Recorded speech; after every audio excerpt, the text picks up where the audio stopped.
Alors, nous abordons la deuxième thématique de cette université, ce sont les animaux médecins, ou plutôt quand les animaux se font médecins, avec Oui. Benoît Grison, qui est docteur en sciences cognitives, biologie, sociologue des sciences, enseignant et chercheur à l'université d'Orléans. Enfin bon, un curriculum vitae long comme le bras.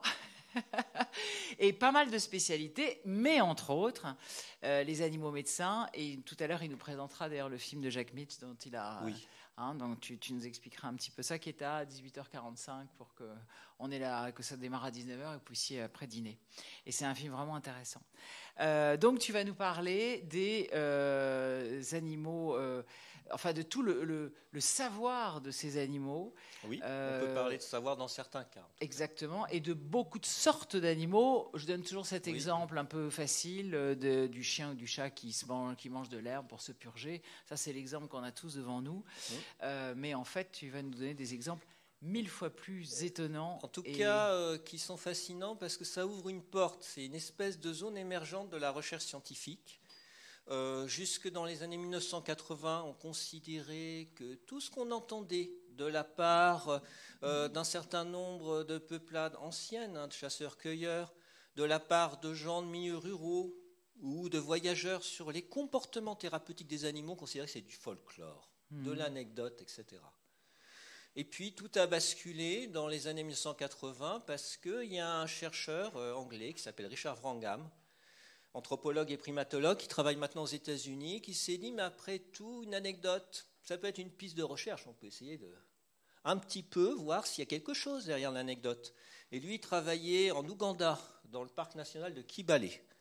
Et pourquoi, d'un coup, il s'intéressait à ces croyances populaires sur les savoirs thérapeutiques des animaux? C'est parce qu'à Kibale, il y avait des rangers, alors des gardes quand même, qui ont une bonne connaissance d'histoire naturelle, comme des gens des eaux et forêts chez nous, qui lui disaient, tu sais, Richard, les chimpanzés, ils se soignent. Ils se soignent avec des plantes, on ne comprend pas trop, mais ils se soignent avec des plantes, parce qu'on voit depuis des années certains groupes de chimpanzés, quand ils sont malades, ils prennent des plantes. Et Richard Wrangham, ça a été le déclic, il s'est dit pourquoi pas. Et il a mis en évidence, pour la première fois de manière scientifique et validée, qu'un certain nombre de chimpanzés du parc de Kibale, quand ils avaient un problème digestif, mais lié à des parasitoses, des parasites, notamment des vers, eh bien, ils se mettaient à manger une plante qui s'appelait l'aspilia, qui n'est pas une plante qui a des propriétés pharmacologiques en tant que telle, mais qui a des sortes de crochets velcro. Donc quand ils mangeaient l'aspilia, ça récupérait, ça accrochait les vers, et puis les vers se retrouvaient dans les matières fécales. Et voilà. Alors c'était un premier exemple qui n'a pas galvanisé la communauté scientifique, parce qu'ils ont dit, attendez, il n'y a pas de principe actif là, il n'y a pas de molécules médicamenteuses potentielles, mais néanmoins c'est un vrai comportement thérapeutique qu'il a pu démontrer. Et ça a déclenché tout un champ de recherche qu'on appelle maintenant, d'un nom savant un peu pédant, zoopharmacognosie, c'est-à-dire le savoir pharmacologique des animaux, dont on va parler aujourd'hui avec Yolène. Et alors, parce que tu parlais d'Ouganda tout à l'heure, en France, une des spécialistes de ça, c'est Sabrina Krief, mais on n'a pas. Est-ce qu'on a énormément de scientifiques qui s'intéressent à ça en France, ou est-ce que c'est plutôt aux États-Unis, etc., que ça se fait beaucoup ? En France, très peu. Moi, je m'intéresse à ce sujet au second degré parce que je m'intéresse à l'évolution de la cognition.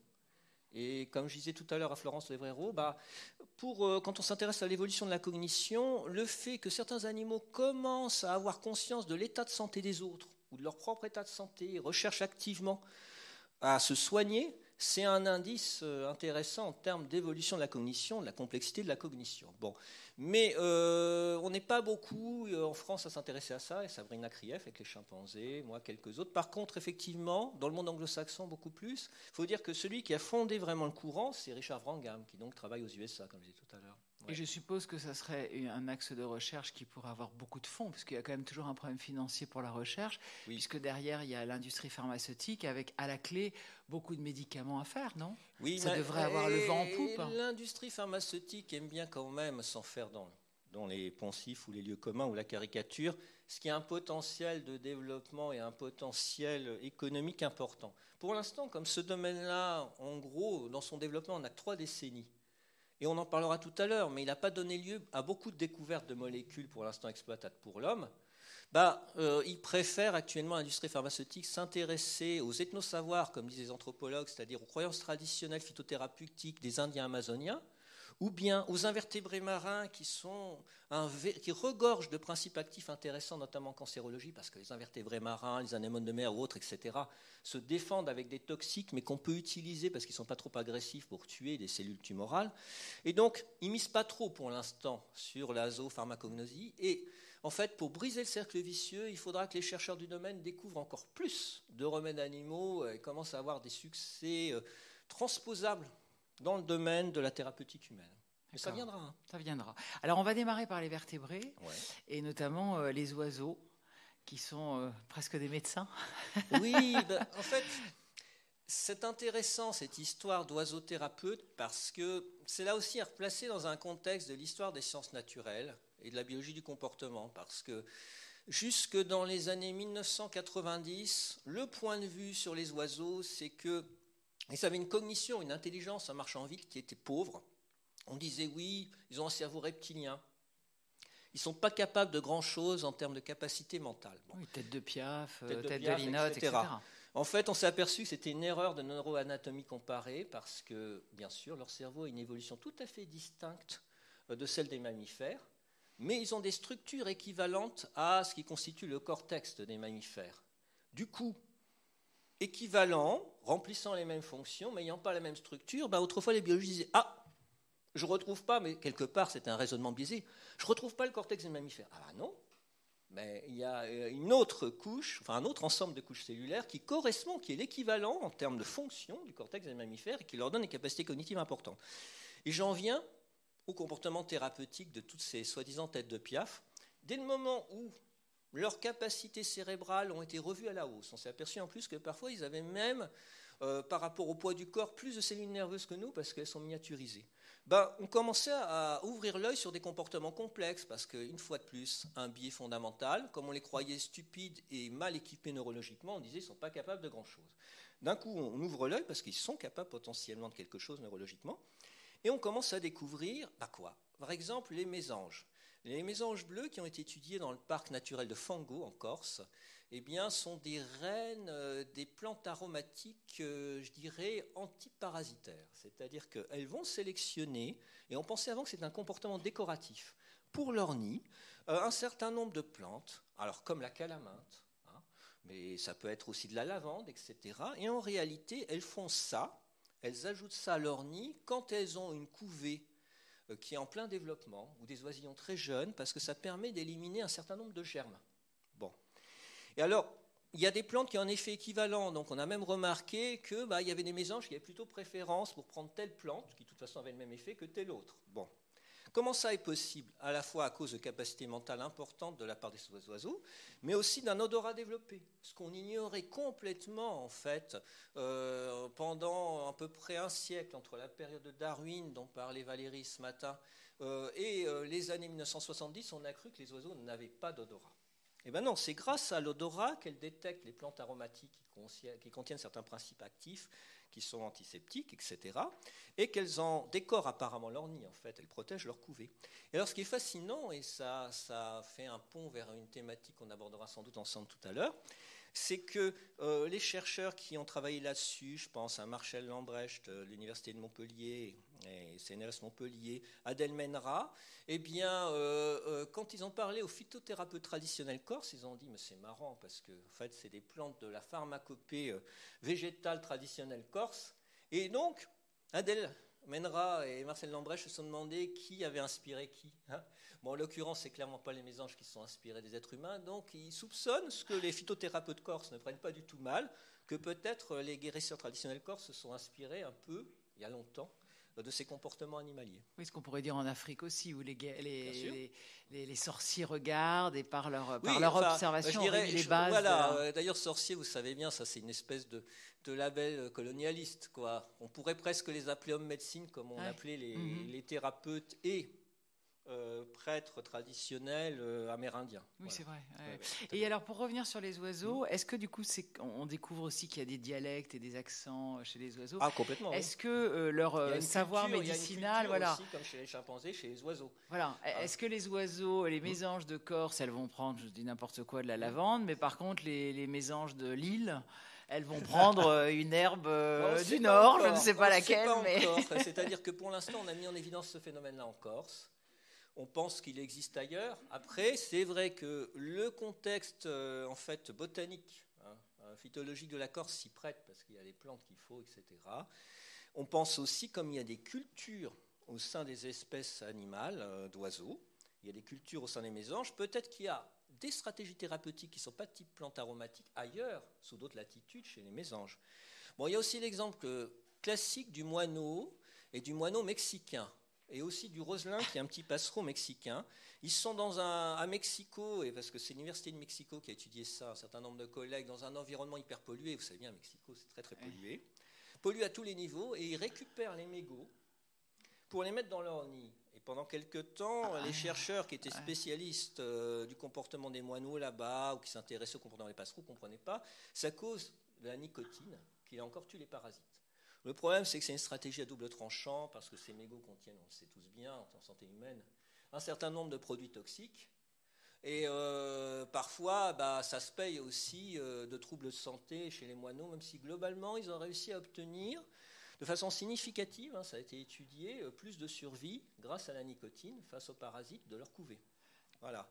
Donc c'est des stratégies très très spéciales qui renvoient à la façon dont la faune arrive parfois à s'adapter, mais parfois certains intervenants ont dû en parler ici, aux conditions un peu extrêmes que la ville, les grandes mégapoles imposent aux animaux. J'avais lu aussi que les Polonais avaient étudié toujours les mésanges dans les forêts polonaises, et là ils utilisaient des mousses. Et ils disaient qu'elles étaient super fortes en bryologie. Je ne savais pas ce que c'était que la bryologie, voilà, la science des mousses. Oui, donc il y a très peu de spécialistes. Et en France, ils se comptent sur les doigts de la main. Ils figurent sur les doigts d'une main. Oui. Bon, alors on peut peut-être passer aux invertébrés, autre sujet assez passionnant aussi.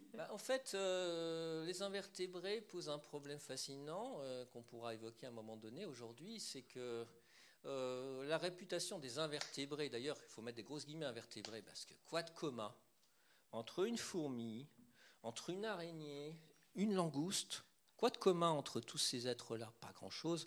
Et donc invertébré, c'est une espèce de catégorie poubelle dans laquelle on a mis tous ceux qui n'étaient pas des vertébrés, comme nous, êtres humains. Mais ça fait beaucoup de monde, des dizaines de lignées. Et donc chez les invertébrés, pendant longtemps, on disait c'est très simple, c'est le règne de l'innéité ou de l'instinct, comme on disait autrefois. Bon. En fait, c'est beaucoup plus complexe. Poubelle, quoi. C'est beaucoup plus complexe qu'on ne le croit, parce qu'on s'aperçoit bien sûr, il y a des séquences de comportement innés. Par exemple, quand vous croisez certains insectes d'espèces différentes qui ont un champ, je pense à certains criquets par exemple, vous pouvez obtenir ce qu'on appelle en génétique une dominance intermédiaire, c'est-à-dire que l'hybride a un champ intermédiaire au niveau du spectre entre les deux espèces croisées. Donc là, on a bien dans le comportement inné. Mais c'est beaucoup plus compliqué parce que les invertébrés apprennent aussi. Les mouches sont capables d'apprendre des choses, et ça on le sait. Par exemple, les mouches drosophiles ont été caractérisées comme ayant une culture. Alors c'est peut-être un peu abusif, il faut comprendre. Est-ce que tu peux nous dire ce que sont les mouches drosophiles? Ce sont celles qui sont sur les bousses de vache ou sur, c'est les mouches les plus banales, celles qu'on a beaucoup c'est nos mouches dans la cuisine. Voilà, exactement. Et alors, ces drosophiles, on les a caractérisées peut-être un peu abusivement au retour du balancier comme étant dotées peut-être d'une culture, parce qu'elles sont capables d'apprendre. C'est-à-dire que les mouches drosophiles, donc les Drosophila melanogaster d'une région, n'ont pas le même comportement d'accouplement que dans une autre région, par exemple. Bon, voilà.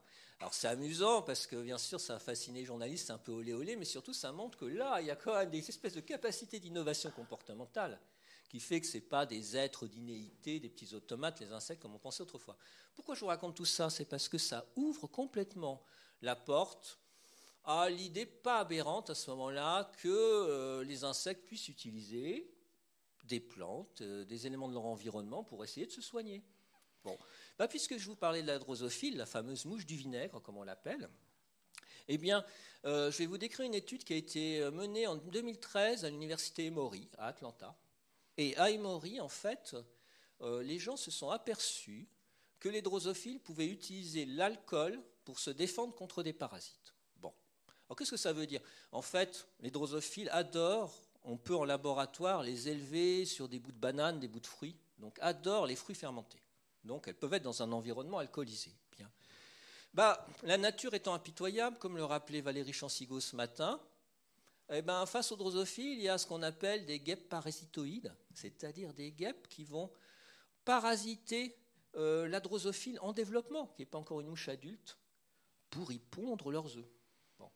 Eh bien, les gens d'Emory ont pu montrer que si on introduit expérimentalement des guêpes parasitoïdes dans une boîte à drosophiles qui était sur des fruits, et certains fruits étaient plus fermentés que d'autres, eh bien, si elles détectent la guêpe parasitoïde, elles vont se mettre à pondre leurs œufs sur les fruits les plus fermentés. Parce que les guêpes parasitoïdes, une fois qu'elles ont essayé donc de parasiter la larve de la drosophile en y mettant leurs œufs, quand il y a de l'alcool dans l'environnement, la plupart des œufs de la guêpe ne survivent pas. Alors c'est une stratégie assez subtile. On va tout de suite s'interroger là dans 2 minutes sur est-ce qu'elle est consciente ou pas. Vaste problème. Une stratégie assez subtile parce que, en gros, vous allez me dire, mais alors oui, les œufs du parasite supportent mal l'alcool. Mais est-ce que les larves de la mouche drosophile la supportent, elles? Et est-ce qu'elles naissent déjà alcooliques? Voilà. En tout cas, elles supportent mieux, je ne sais pas si elles naissent alcooliques, l'environnement alcoolique que les œufs de leurs ennemis, la guêpe parasitoïde. Bon. Et puis surtout, après, ils ont fait des tas de variations de l'expérience qui ouvrent des perspectives assez fabuleuses parce qu'ils ont commencé à introduire des guêpes qui ressemblaient à des guêpes parasitoïdes en termes d'apparence, mais qui n'en étaient pas. Et à ce moment-là, les drosophiles n'utilisent jamais la stratégie de l'alcool. Jamais. Bon. Donc, bien entendu, il faut se méfier de l'anthropomorphisme. On en parlait off avec une des personnes invitées ici. Mais malgré tout, ça ouvre la possibilité que la drosophile soit capable de faire des petits arbitrages cognitifs en fonction de la situation. Parce que là, on est vraiment dans de l'épigénétique, c'était évoqué ce matin, pas du tout de l'inné. On fait changer l'environnement de parasitisme, on introduit des cousins proches des guêpes parasitoïdes, mais qui ne sont pas dangereuses pour l'espèce, et le comportement change. On ne met pas en place la thérapie. Donc là, on ne peut pas dire, comme dans certains cas qu'on évoquera plus tard, que l'insecte a une stratégie thérapeutique qui a été sélectionnée au cours de l'évolution et qui est automatique. Là, il y a une grande plasticité en termes d'évaluation de la situation. Alors, si vous trouvez un peu trop fort de café l'idée qu'un invertébré puisse arbitrer plusieurs situations en termes de bénéfices-risques, je vais vous citer l'exemple du Bernard l'ermite. Robert Elwood, un chercheur irlandais, a montré que si un Bernard l'ermite, vous savez, ces crustacés au ventre mou qui s'abritent dans des coquillages vides. Oui, pour se protéger, parce qu'ils sont fragiles. Ils sont très fragiles. Robert Elwood a montré que si un Bernard l'ermite est dans une coquille et qu'on tente de le déloger avec des décharges électriques, c'est pas sympathique, mais elles ne sont pas létales, je rassure tout le monde, eh bien, plus le Bernard l'ermite a une coquille à sa taille qui le protège parfaitement, moins il sort statistiquement. Et la conclusion d'Elwood, c'est qu'il y a une sorte d'arbitrage cognitif de la part du Bernard l'ermite, c'est-à-dire qu'en gros, il se dit je ne vais pas quitter cette demeure protectrice contre les prédateurs face à ce stimulus. Alors bien sûr, il ne se dit pas ça, mais il y a en tout cas une prise de conscience de la situation. Par contre, ceux qui sont à moitié recouverts par leur coquille, qui en dépassent, à ce moment-là, face à ce stimulus qui est quand même très désagréable, on dit nocif, sortent. Bon. Et la conclusion d'Elwood, c'est qu'il y a un petit arbitrage cognitif. Et on sait maintenant, ce qui donne aussi du poids à ce genre de conclusion expérimentale, que les ganglions cérébroïdes des insectes, c'est-à-dire l'analogue du cerveau des vertébrés, sont beaucoup plus sophistiqués qu'on ne le croyait parce qu'il y a une surconcentration par unité de volume de neurones, beaucoup plus de neurones par unité de volume que chez un vertébré. Vous me direz tant mieux, parce qu'une fourmi a un cerveau, entre guillemets, un équivalent de cerveau, un analogue de cerveau d'un millimètre cube. Justement, puisqu'on parle de fourmis, elles, c'est les reines en quasiment tout. Oui. Et j'ai lu que certaines fourmis étaient capables de créer leur propre antibiotique. Et que là, justement, il y avait des recherches parce qu'on se disait que ça pourrait peut-être un jour nous aider à créer des antibiotiques et que c'était les reines de l'antivirus, qu'elles ne pourraient jamais avoir une Covid-29. Alors, 19. Ouais, alors ça, en tout cas... Je suis 10 ans en avance, vous avez remarqué. Oui. Tu prends de l'avance, Yolande, parce que franchement, Covid-29... Alors, ça, c'est encore des questions très débattues, parce que, si vous voulez, dans un certain nombre de fourmilières, il y a des champignons qui sont d'ailleurs parfois cultivés activement par les fourmis. Et donc, il y a possibilité de récupération d'antibiotiques sur ces champignons, mais on ne sait pas toujours si l'entrée en contact avec l'antibiotique du champignon par la fourmi, quelque part, obéit à quelque chose qui était un comportement thérapeutique, parce qu'elles ont parfois des champignonnières pour s'en nourrir. Elles peuvent en bénéficier secondairement des antibiotiques du champignon, mais est-ce qu'il y a quelque chose de thérapeutique là-dedans? Par contre, il y a des choses dans le domaine de la distanciation sociale chez les fourmis. On parlait Covid et malheureusement on baigne dans cette ambiance pandémique, malheureusement pour nous tous.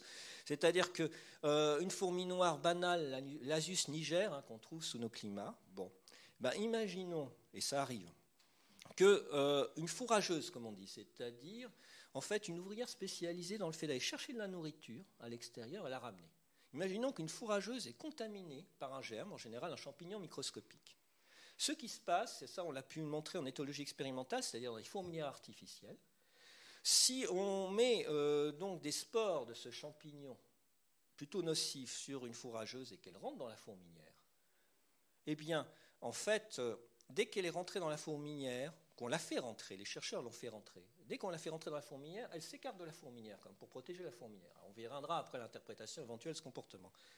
De l'autre côté, c'est-à-dire sur l'autre pôle de la fourmilière, vous avez la reine, la reproductrice, la grande reproductrice, qui est au centre, pas toujours au centre géographiquement de la fourmilière. Et puis, vous avez, on dit les soigneuses, qui s'occupent des larves, etc. Elles s'écartent tout de suite des ouvrières, qu'elles soient fourrageuses ou pas, qu'elles soient sorties récemment ou pas. Plus extraordinaire encore, les fourrageuses qui croisent donc une collègue fourrageuse contaminée s'auto-excluent aussi de la fourmilière. Bon, maintenant, on n'a aucune preuve qu'il s'agisse d'un comportement en fait vraiment délibéré. C'est peut-être un comportement automatique inné, de prophylaxie, mais c'est quand même assez extraordinaire. Oui. Et alors, dans les animaux tout à fait incroyables, en fait, il faut que ça suive ta bouche. Oui, j'entends. J'entends. Parce que alors, je vais peut-être le remettre là, ça sera plus simple. Il n'y a pas de problème. Il a du mal à te suivre, en fait. D'accord. Comme tu es très dynamique, le pauvre micro, il est désespéré. Là. Ça va me donner l'occasion de plus d'ouvrir ma bouteille d'eau. Elle était plus calme celle de ce matin. Et il faudrait un micro intelligent qui s'adapte au mouvement et tout. Bon, allez, très bien. Oui, alors, autre animal tout à fait étonnant, qu'on va voir d'ailleurs dans le film tout à l'heure, c'est les papillons monarques, parce qu'on a tous l'image du papillon qui est joli, mais qui est un peu bébête, qui n'a pas grand-chose dans le cerveau, lui aussi. Oui. Et en fait, là aussi, c'est loin d'être le cas. On découvre des tas de choses, et notamment le fameux papillon monarque. Est-ce que tu peux nous décrire en 2 minutes, si on ne connaît pas le fameux papillon monarque? Le papillon monarque, mais beaucoup d'entre vous doivent le connaître, c'est un superbe papillon aux ailes soufrées qui, tous les hivers, fait une migration d'une partie des États-Unis où il habite vers le Mexique. Et c'est son lieu d'hivernage, très bien. Déjà, en soi, c'est extraordinaire parce qu'on sait que le papillon monarque a des cristaux de magnétite, donc des cristaux sensibles au champ magnétique terrestre dans le thorax, et que grâce à ça et peut-être d'autres indicateurs, il retrouve toujours le lieu d'hivernage. Voilà. Bon, okay. Il est très grand, c'est un très grand papillon quand même. Pas si grand que ça, non, c'est assez discret. Enfin, il fait carrément la taille d'une main quand même. Taille moyenne. D'accord, et il est orange. C'est ça. Avec un peu des dessins noirs. Tout à fait. Et ce papillon monarque, on a découvert dans les années 2000, toujours à l'université Emory d'ailleurs, un chercheur qui s'appelle Daoud, un spécialiste d'écologie comportementale, donc à l'interface de l'écologie et de l'éthologie, marchant vite. On a découvert qu'il avait une drôle de stratégie face à un parasite, qui est un protozoaire. Protozoaire, c'est un mot bien savant, c'est un unicellulaire qui se comporte comme un animal et qui parasite les œufs des monarques. Et il y a aussi d'autres parasites, bien sûr, protozoaires pour d'autres espèces. Bon. Drôle de stratégie, c'est-à-dire que dans les milieux ou villes monarques qui sont infestés littéralement de tels parasites unicellulaires, ils se mettent à restreindre les plantes sur lesquelles ils pondent. S'il y a plein de parasites protozoaires dans le coin, ils ne vont pondre que sur 2 plantes, 2 espèces d'asclépéades. Et Jacques Deroute s'est demandé pourquoi ces 2-là.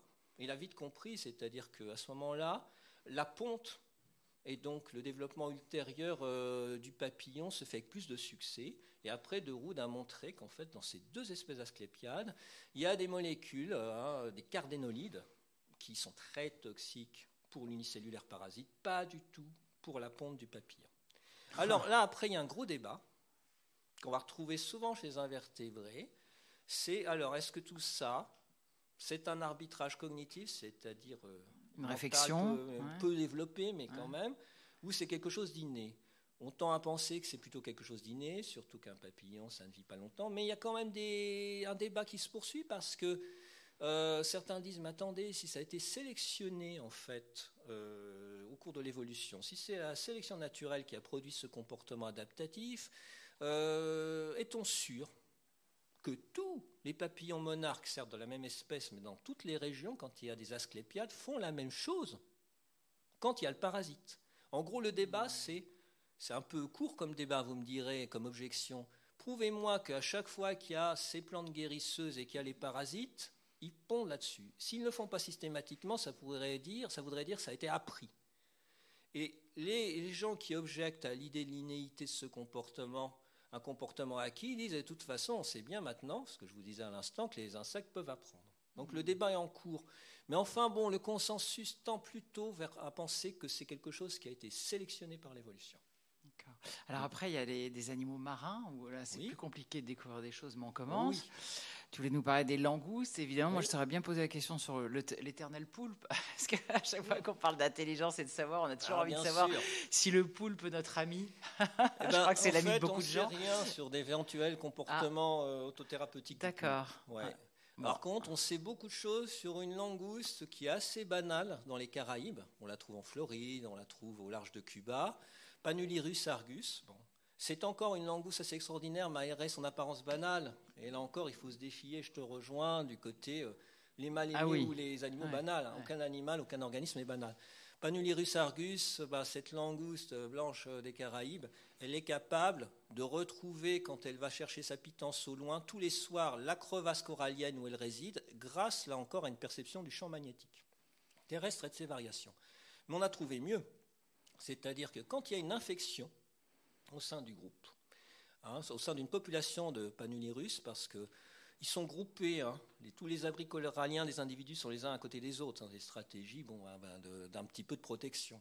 Et bien, dès que dans le groupe, il y a une infection, notamment avec un virus qu'on appelle PAV1, donc un Panulirus argus virus 1, les virologues ne se sont pas foulés sur ce coup-là, et bien, à ce moment-là, les individus qui sont infectés sont chassés du groupe. Ou que s'ils n'arrivent pas à les expulser, les individus qui habitent dans les crevasses immédiatement adjacentes partent plus loin, parfois en haute mer, ce qui est dangereux par rapport aux prédateurs. Alors comment perçoivent-ils que l'autre est infecté? On sait que c'est dans l'équivalent de l'urine qu'émettent les langoustes infectées. Parce que, si vous voulez, il y a des chercheurs qui, en aquarium, obturaient en fait l'orifice urinaire, l'équivalent de l'orifice urinaire des langoustes infectées. À ce moment-là, il n'y a plus de comportement prophylactique de la part des individus en bonne santé parce qu'ils ne perçoivent plus rien. Donc c'est de l'olfaction, parce qu'il faut comprendre aussi que ces animaux-là ont une forme d'olfaction. Voilà, de chémoréception, comme on dit. Ok. Et c'est des phénomènes de distanciation avant la lettre qui sont assez étonnants, effectivement. Ce qui montre bien, en tout cas, que le débat de l'inné et de l'acquis est loin d'être acquis, j'allais dire. C'est vraiment, on est en plein dedans, quand même. En fait, on ne sait toujours pas. Non, puis il y a des choses qui sont très très complexes, c'est-à-dire qu'il y a des animaux qui ont l'air d'avoir un comportement automatique, mais ils l'ont quand même appris. Par contre, on a à peu près la certitude que pour apprendre ce comportement automatique, il faut quelque chose qui est contrôlé génétiquement. Par exemple, que parfois, écoutez, vous avez un certain nombre d'animaux, notamment de mammifères, qui ont des comportements qui nous paraissent extrêmement rigides et stéréotypés. Notamment certains rongeurs. On soupçonne en fait que c'était pas codé, pas dans leur gène, parce que ça demanderait trop d'informations, si on prend la métaphore informatique, mais que par contre, ils avaient un programme d'apprentissage inné. Ça veut dire quoi un programme d'apprentissage inné? C'est qu'on est avec la capacité à apprendre le truc, et encore, il faut que ça soit stimulé. Parce que s'ils n'ont plus de stimulation sociale, etc., ils ne développent pas le comportement automatique qu'on croyait inné avant. Voilà. Donc ces problèmes d'inné-acquis sont très complexes, il faut voir ça plutôt comme deux pôles, c'est très complexe. On ne peut pas voir les animaux systématiquement comme des automates ou comme des animaux apprenants. Il ne faut pas que vous imaginiez maintenant que tous les invertébrés sont des rois de l'apprentissage. Il y en a beaucoup qui fonctionnent sur des comportements innés. Donc voilà. Mais, et je voulais revenir aussi un petit peu un instant sur la langouste Panulirus argus, parce qu'il y a aussi des problèmes de méthode pour mettre en évidence ces phénomènes-là. Parce que les chercheurs, quand ils ont mis en évidence la distanciation sociale et le fait qu'on essaie de chasser le congénère qui est infecté par le PAV1, donc le Panulirus argus virus 1, ou qu'on essaie de se distancier de lui, les chercheurs qui ont mis en évidence ça, c'était en aquarium. Mais leurs collègues ont dit, mais est-ce que ça a une vraie valeur dans le milieu naturel ? Donc, ils ont dû faire des expériences en situation naturelle très complexes, dans les récifs coralliens, pour montrer que quand ils amenaient un individu infecté de captivité là, en situation naturelle aussi, les gens, hein, vous voyez, un lapsus révélateur, sans parler de distanciation avec la pandémie, les congénères se mettent, prendre le bras de combat, soit pour essayer de le repousser, soit pour s'en écarter. Voilà. Ouais. Mais voilà, ça aussi, c'est le problème. On vous dit toujours, tel comportement, en fait, en gros, pour montrer, par exemple, certains comportements thérapeutiques des invertébrés, le laboratoire est parfois mieux, parce qu'on est intuité par l'observation sur le terrain, parce qu'on contrôle les variables, hein, c'est comme ça tous les scientifiques. Mais après, vous avez des objecteurs, parce que le monde scientifique est fait de contradicteurs, c'est très bien comme ça, c'est ce qui fait avancer les choses, qui disent, ouais, mais est-ce qu'ils en seraient vraiment capables dans le milieu naturel ? Dans le cas des langoustes, c'est le cas. Est-ce que dans la zoopharmacognosie, il y a les médecins, enfin là je suis très anthropomorphique, hein, il y a les médecins, ceux qui savent soigner, et il y a ceux qui savent faire des diagnostics et qui ne savent pas forcément soigner. Et pour ça, évidemment, je pensais au chien, qui est un animal incroyable, qui sait détecter certains cancers, les crises d'épilepsie, maintenant bientôt le Covid-19, etc. Est-ce que la zoopharmacognosie étudie ça aussi ? Très peu. Dommage, parce que c'est des super pistes. Mais en fait, c'est quelque chose qui est encore balbutiant, parce que, en fait, le problème, c'est le social dans les comportements thérapeutiques animaliers. Et par exemple, pendant longtemps, les premiers chercheurs qui ont montré que les chimpanzés avaient une véritable armoire à pharmacie, parce que je vous parlais tout à l'heure d'Aspilia, mais il y a d'autres plantes. Trichia, qui a des propriétés antipaludéennes. Il y a Acanthus, qui est bon pour les problèmes dermatologiques du chimpanzé. Il y a Albizia, qui est aussi pour les troubles digestifs. L'arbre de soie, qu'on trouve parfois dans nos jardins ornementaux. Une fois qu'on a mis en évidence cette armoire à pharmacie du chimpanzé, il y avait des spécialistes qui pourtant parfois étaient parmi les pionniers de la zoopharmacognosie, qui ont dit oui, mais le problème, la différence avec la médecine humaine, c'est qu'ils sont guère capables de transmettre leur savoir. En réalité, on s'est aperçu que si, c'est-à-dire que, mais seulement c'est des comportements assez fugaces. Les mères qui maîtrisent ces savoirs thérapeutiques les transmettent peu à peu à leurs petits. Et c'est pas facile, parce que Sabrina Krief a dû vous dire, beaucoup, ces principes actifs donnent un goût amer à la plante. Et en général, les mammifères détestent le goût amer qui peut indiquer statistiquement une toxicité. Donc le petit, il a tendance à s'en écarter. Et la mère, si elle voit qu'il est malade, le bébé chimpanzé, elle insistera pour lui faire ingérer. C'est comme nous avec les suppositoires. Hein. C'est un peu ça. Et puis vous savez bien que le grand principe de la pharmacologie, c'est, on le sait depuis la Renaissance, hein, Paracelse le disait, c'est la dose qui guérit ou qui tue. Et c'est exagéré, c'est outré, mais c'est souvent un peu ça. Et puis, plus subtil encore, c'est comment ça peut se propager dans le groupe. Puisque, vous savez, il y a des cultures chimpanzés, il y a des chimpanzés qui ne font pas les mêmes outils que les autres. Il y en a qui utilisent des espèces d'enclumes, comme on dit, pour casser des pierres qu'ils réutiliseront pour casser des noix, hein, à la forêt de taille en Côte d'Ivoire. Il y en a d'autres qui utilisent les petites baguettes de Jane Goodall dont tu parlais ce matin, mais tous ne les utilisent pas dans les lieux. C'est pareil pour les substances pharmacologiques, c'est-à-dire que même à ressources botaniques égales, elles n'utilisent pas toujours les mêmes plantes selon les coins. Ça veut donc dire qu'il y a bien une transmission aussi entre individus adultes. Et là, on pense, comme souvent en primatologie, mais il ne faut pas non plus exagérer cet effet-là, qu'il y a des individus un peu innovateurs, et puis qu'il y a de l'apprentissage par observation. Mais il ne faut pas croire que l'apprentissage par observation, c'est quelque chose de trivial. Parce qu'il n'y a pas tant d'animaux que ça qui apprennent par observation, parce que ça suppose de se mettre dans la tête de l'autre, de comprendre ce que l'autre a trouvé, qu'est-ce qu'il fait, etc. Voilà. Mais donc, il y a encore beaucoup de choses à comprendre sur le rôle d'individus ou de catégories d'individus dans le groupe, dans ces stratégies thérapeutiques, la dimension sociale, en fait, de la zoopharmacognosie. Alors, il y a quand même un exemple d'animal, là aussi, très souvent considéré comme bête, et où les mamans apprennent aux petits, c'est les moutons. Est-ce que tu peux nous expliquer notamment les expériences chez les éleveurs américains? Oui, alors, le problème de cet exemple, qui est tout à fait démonstratif, il n'y a pas de doute sur l'expérience qui a été repliquée, comme on dit, refaite, c'est que justement, ceux qui aiment bien les conditions naturelles disent que c'est une situation artificielle, et pour cause. C'est-à-dire qu'on rend malade digestivement une brebis en lui donnant un excès de tanin dans son alimentation. Bon. Alors là, on retrouve le principe du dosage en pharmacologie, parce que les mêmes brebis qui, quand elles sont dans une prairie riche en espèces végétales, parfois quand elles ont des problèmes digestifs, cherchent les tanins, mais quand elles digèrent bien, par contre, elles ne supportent pas l'excès de tanin. Et là, on va rendre malade, bon, c'est pas gravement malade, mais quand même, c'est une expérience un peu désagréable, une brebis en lui donnant plein de tanins dans son alimentation. Et après, on lui met dans sa mangeoire, après l'avoir rendu malade plusieurs fois, parce qu'il faut qu'il y ait un apprentissage, un polymère artificiel, polyéthylène glycol. Bon. Et en fait, la brebis, visiblement, d'après Juan Villalba, le chercheur qui a étudié ça, fait le rapport de cause à effet, parce qu'après, à chaque fois qu'on la rend malade, mais beaucoup plus tard, 6 mois après, 1 an après, de la même façon, et qu'il y a du PEG, du polyéthylène glycol, disponible dans la mangeoire, se précipite dessus.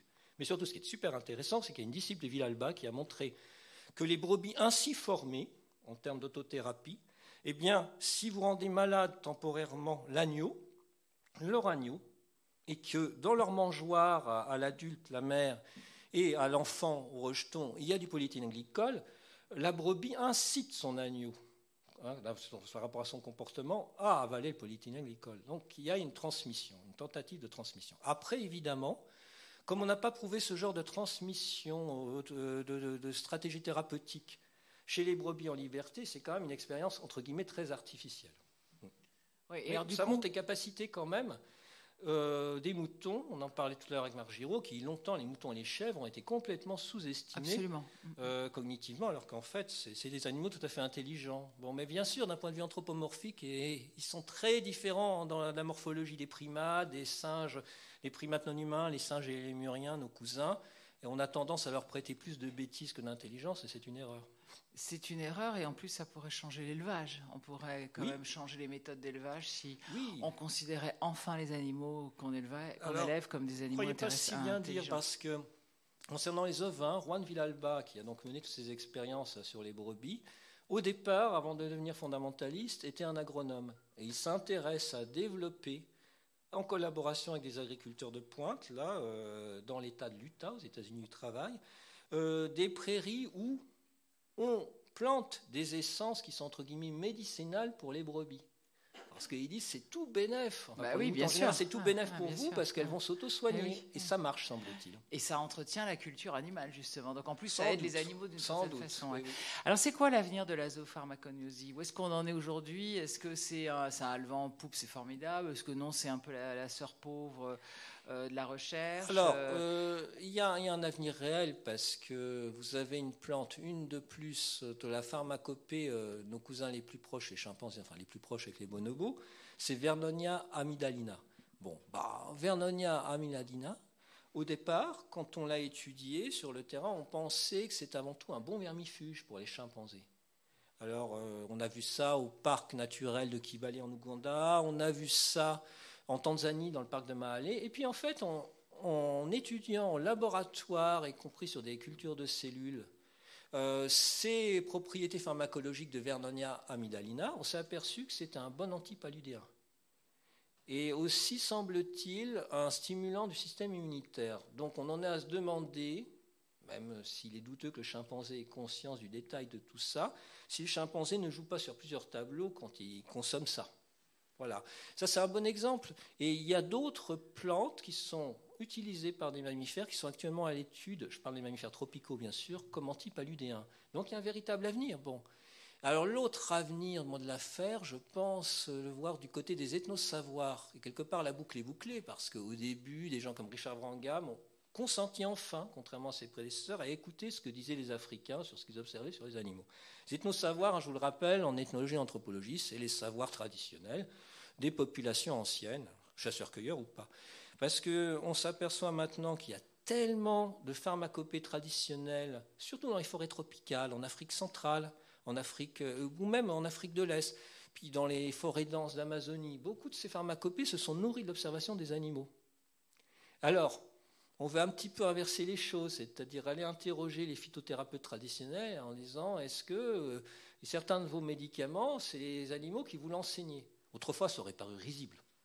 Quand les Navarros disaient aux premiers ethnologues qu'ils ont étudiés à la fin du XIXe siècle, au sud des États-Unis, l'ours nous a donné un médicament, c'était la plante Ligisticum, quand on a des indigestions, parce qu'on avait vu que quand il avait abusé de baies, qui s'était goinfré de baies, il utilisait ça. Les ethnologues, aussi ouverts qu'ils soient à la culture Navarro, hurlaient de rire. Maintenant, on inverse la tendance.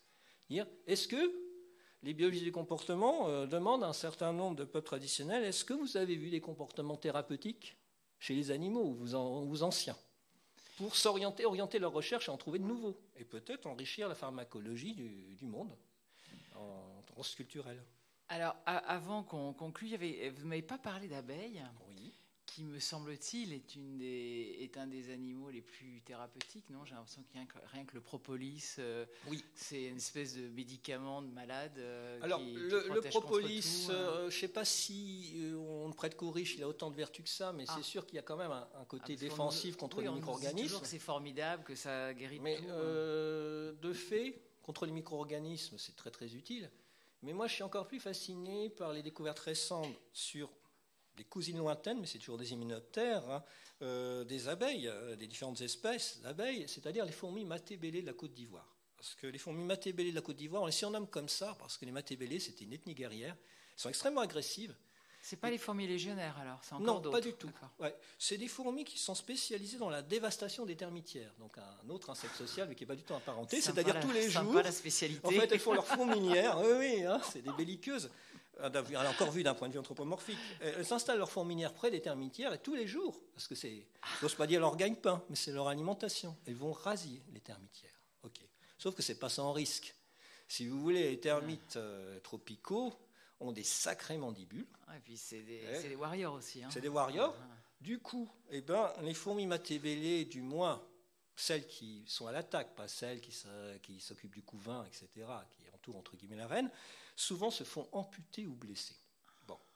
Et on s'est aperçu d'une chose, c'est que certaines, et ça c'est important le certain dans cette affaire, certaines fourmis matébélées amputées étaient ramenées par d'autres collègues que Eric Frank, le biologiste allemand qui a décrit ça il y a quelques années seulement, appelle fourmis ambulancières, d'urgence dans la fourmilière. Et qu'est-ce qui se passe à ce moment-là? Ça ne s'arrête pas là. Il a pu montrer au bout de longues années d'études que dans la fourmilière, elles nettoyaient, elles nettoyaient avec leur bouche, entre guillemets, en fait, leur mandibule, longuement la blessure. Alors on ne sait pas si c'est le nettoyage qui fait survivre les fourmis blessées ou si c'est un antibiotique qui serait contenu, en fait, dans la bouche, entre guillemets, de la fourmi. Ce qui est sûr, c'est que ça marche, parce que comprenez bien que ces fourmis-là, comme les termites, sont dans un environnement terreux, donc extrêmement plein de micro-organismes qui pourraient infecter très vite, la blesser. Ça marche puisqu'il y a un taux de survie considérable. Alors on pense que l'évolution a sélectionné ce comportement-là parce que, en fait, les matébélées ont un taux de mortalité considérable avec un taux de fécondité faible. Et comme elles sont guerrières, elles perdent beaucoup de guerriers, entre guillemets, de fourmis guerrières qui attaquent la termitière. Mais ce n'est pas tout, parce qu'en fait, après, Frank a montré qu'il y a un comportement sélectif, c'est-à-dire que si la fourmi est amputée, l'ouvrière là, est amputée d'un membre, elle est ramenée. Et pourquoi elle est ramenée? C'est parce qu'elle envoie une phéromone, un signal chimique, et les ambulancières arrivent. Si elle est amputée de 2 membres, elle n'émet pas de signal chimique. Parce que c'est foutu, quoi. C'est foutu, elle a un taux de survie qui est très faible. Alors évidemment, on ne sait pas du tout si c'est purement inné, si c'est un programme de comportement inné, qui fait que l'émission de phéromones ne se produit pas quand il y a amputation de plus d'un membre, ou s'il y a un comportement qui serait plus cognitif, on ne le sait pas. C'est vraisemblablement un comportement inné. Mais les matébélées sont assez incroyables parce qu'effectivement, ces stratégies-là sont bien ajustées parce que, un peu comme les vertébrés amputés, par exemple un chien auquel il manque une patte ou une partie de patte, celles qui sont amputées d'une patte, après, repartent à l'attaque plus tard, quand elles sont guéries, etc. Ce qui posait problème d'ailleurs sur le schéma corporel, parce que, vous savez, chez les vertébrés, schéma corporel, c'est l'image dans l'espace qu'on a de ses membres, même quand on ferme les yeux, on sait où sont nos parties du corps, heureusement pour nous, ça nous évite de nous cogner dans le noir aussi, dans un environnement familier. Eh bien, c'est pareil, apparemment, les matébélés arrivent à réadapter leur perception de leur corps tout entier au fait d'avoir un membre amputé. Voilà. Mais en tout cas, ce comportement de fourmi ambulancière est unique chez tous les insectes sociaux dans notre connaissance actuelle. Mais c'est dingue, parce que transposer à nous, les humains, ça voudrait dire que sur un champ de bataille, les blessés qui savent d'eux-mêmes qu'ils sont soignables envoient un signal aux infirmiers. Enfin, c'est incroyable. Oui, quoi. alors après, évidemment... Et les autres disent, non, je me sacrifie pour la patrie. C'est là que le fantôme... je vais mourir dans d'atroces souffrances, c'est pas grave, passez votre chemin. Non, mais... Voilà. Mais c'est là que le fantôme, le spectre de l'anthropomorphisme apparaît. Là, parce que est-ce qu'on ne sait pas s'il y a quelque chose de l'ordre du comportement délibératif, entre guillemets, comme... chez les Bernard l'Ermite que je vous évoquais tout à l'heure, l'étude d'Elwood, ou si c'est un programme automatique, ce qui est quand même plus vraisemblable, mais c'est tout à fait fascinant. Et en plus, s'il y a vraiment un antibiotique, si ce n'est pas seulement le léchage qui est nettoyant, de la part donc des ouvrières sur les amputés, s'il y a vraiment un antibiotique dans la bouche en jeu, ça c'est certainement un antibiotique très intéressant, d'un point de vue y compris pharmacologie humaine. Donc alors, voilà, il reste beaucoup de choses. Alors ma dernière question, ça serait, avant de donner la parole à la salle, c'est quels sont les animaux qui pour l'instant intéressent vraiment les chercheurs et sur quelle piste, là on se dit, celui-là il faut vraiment qu'on étudie parce qu'on sent qu'il y a plein de promesses. Alors les éléphants, beaucoup, et notamment l'éléphant indien. D'ailleurs actuellement il y a un des disciples de Sabrina Krief, une des disciples d'ailleurs au muséum, qui étudie dans le sud-est asiatique en fait ce qu'apprennent les maouts, vous savez, les cornacs, de leurs éléphants d'un point de vue pharmacologique. Parce que les maouts ont remarqué, au fur et à mesure des générations de cornacs qui ont travaillé avec ces éléphants indiens, que quand ils sont malades, ils savent se soigner très souvent. Et d'ailleurs, à ce moment-là, ils les relâchent, parce que comme c'est des éléphants, on ne va pas parler de processus de domestication à proprement parler, il n'y a pas de sélection artificielle, mais en tout cas, compagnon de l'homme et apprivoisé entre guillemets, brutalement, depuis l'enfance. On peut même parler de martyr. Bien sûr, je suis d'accord. Ça, c'est toutes les questions éthiques qui sont pendantes. Mais ce qui est sûr, c'est qu'ils reviendront. Donc, ils les lâchent dans la forêt, à proximité du village. Ils reviennent, et ils se sont soignés, voire même parfois, ils ramènent dans leur gueule des plantes, etc. Et il semble bien que les maouts aient appris des choses sur les plantes médicinales des éléphants qui sont transférées à leur propre culture, les différents groupes ethniques qui utilisent ces éléphants. Donc ça, c'est une frontière. L'autre frontière est toujours éléphantesque, c'est que les spécialistes d'éléphants d'Afrique considèrent qu'ils ont trop négligé cet aspect-là. Et ils pensent que le comportement existe aussi chez l'éléphant d'Afrique, même si ce n'est pas le même animal. Vous savez, il y a autant de distance en fait, génétique entre l'éléphant d'Afrique et celui d'Asie qu'entre le gorille et le chimpanzé. Mais bon, ils pensent qu'il y a un comportement pharmacologique discret, il y a certains indices qui le montrent, anecdotiques de l'éléphant d'Afrique, mais qui n'est pas encore élucidé. Puis il y a aussi des rongeurs tropicaux aussi, alors, je pense aux rats, crêtes, etc., qui commencent à être étudiés et qui semblent avoir des stratégies infernales aussi pour trouver des antiparasitaires.